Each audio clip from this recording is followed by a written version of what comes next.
Welcome back to Boosted Third Gen. In today's video, I did some upgrades to the car. I put some brackets for the trans brake and the bump button on the steering wheel. I moved my dash to my Terminator X and made it so I can get the SIM card out when I need to pull the data. We went from a 525 fuel pump to two Aeromotive 340s, and we also put QA1 double adjustable shocks in the stock location. Yeah.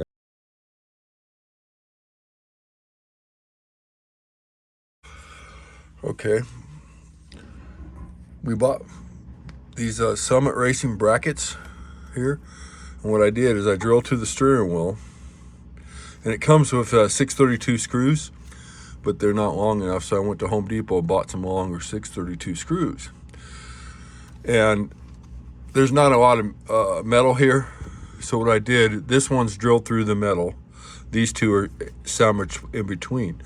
So what I did is I went and got me some longer screws at our hardware store, Alaska Industrial Hardware, and I went and I work for Alaska DOT, and from our sign shop, when the signs get wrecked, so I took some aluminum sign plate and painted in black, and you can see that.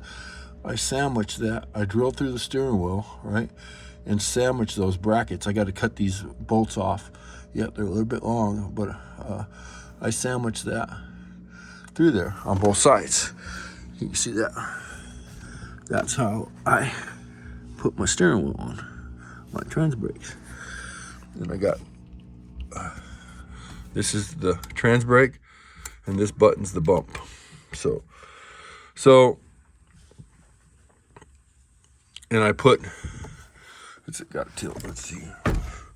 And I put my Terminator X, the car's running by Terminator X, and I cut this side, I put this on there because you can't see my fuel gauge couldn't quit working on the car, and I couldn't find a stock fuel gauge for the car, so I went and bought an aftermarket, and the heater controls are gone, so that's where I wired that in and just tied to the sending unit. The wires come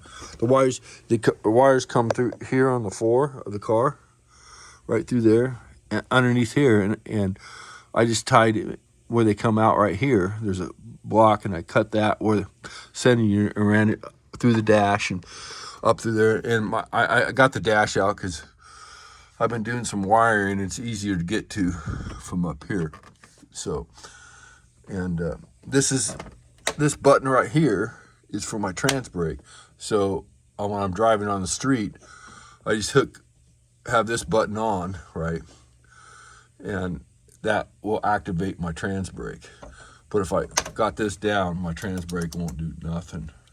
So this goes in the ECU, and we have the ECU underneath the dash there. So then we got the CAN module right there. You can see the CAN module. And so then back here, you can see we have a CO2 bottle. So we're going to make another bracket. There's that bracket. So we're going to put a post right there and bolt it to the floor right there. So when I'm strapped in, if I forget to mount the CO2, I was watching Turbo John build his car, and I got some better ideas for that. So, and let's go to the back of the car. So we had a 535 fuel pump in the car. We added, let's go back. So we added two automotive 340s, which is good on the E85. Each pump is good for 490, and so we got 980 horsepower for the pumps. So we go into a Y to a 10-inch fitting right here, right? And this is for our second pump. And I have to, I'm gonna run a number 10.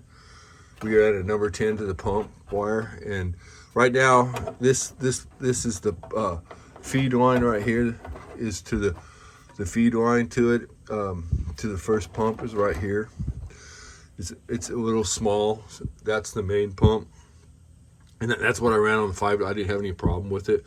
It's rated for a watt, but we're gonna change that up and put another 10 on it, and then we're gonna run a number 10 to right straight to the battery for the return, you know, for the ground. So, and then we have to build a little box around here for NHR rules. So, and I'm gonna be right back with you, and I'm gonna move the light and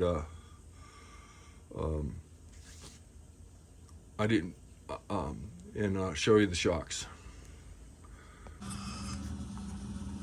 So what you see here is, if you can see it, you can see my return line. I'm using the 3/8 as a return line to the fuel pump, to the stock. The original car had a 3/8 feed line, and there's the QA1 double adjustable shocks. So, and we got we put on lower control, well-known lower control arm brackets, and let's show the torque arm. So the torque arm, and here you will see over here, here's the shock, the other shock, double adjustable. Get up. I keep laying on the cord of the light.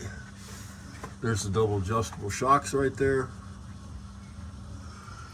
And we still gotta, right now we just got our fuel line mounted like that, so we still gotta do some work on the fuel line. There's the 10-inch fuel line that runs down the car.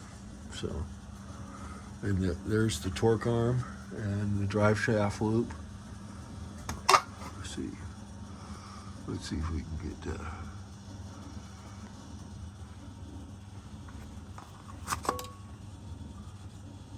torque arms way to the subframe connectors. So, got a few rust holes we got to patch in the floor yet, but there it is.